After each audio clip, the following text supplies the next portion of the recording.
মাছের ঘের খালবিল থেকে সংগ্রহ করা হয়েছে শামুক ও ঝিনুক। প্রথমে পরিষ্কারের পর তা দেয়া হচ্ছে একটি মেশিনের মধ্যে। নানা প্রক্রিয়ার মধ্য দিয়ে তৈরি হচ্ছে চুন।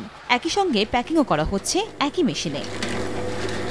ঝালকাঠিতে চুন শিল্পে এসেছে আধুনিকতা। সনাতন পদ্ধতির পাশাপাশি যুক্ত হয়েছে আধুনিক প্রযুক্তি। আগের চেয়ে সহজ হয়েছে উৎপাদন, কমেছে সময়। তবে কারিগররা বলছেন, বর্তমানে জলাশয়ে শামুক ও ঝিনুক কমে গেছে। কাঁচামালের দাম বেড়ে যাওয়া ও কাঙ্ক্ষিত মূল্য না পাওয়ায় এই শিল্প টিকিয়ে রাখতে কষ্টসাধ্য হয়ে পড়েছে। আমাদের চুন এখন আর আগের মতো নাই। শিল্প কইতে গেলেই শেষ। প্রচুর টাকা দিয়ে কিনতে হয়, বিক্রির সময় একটু কম হয় বিক্রি করতে। আগে কলার পাতায় চুন বেশি, হরি পাতায় চুন বেশি, এরপর এখন আধুনিক হয়েছে। পূর্বপুরুষ থেকে এই কাজ আমরা পরিচালনা করছি, আর এই কাজ আমরা এখন পর্যন্ত আমরা যারা এখন পরের প্রজন্মে তারা একটু ধরে রাখার জন্য চেষ্টা করতেছি।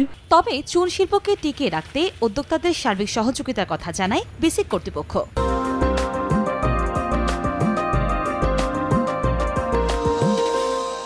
এই শিল্পের সাথে যারা জড়িত তাদেরকে কারিগরি এবং আর্থিক সহায়তার জন্য বিসিক সবসময় প্রস্তুত।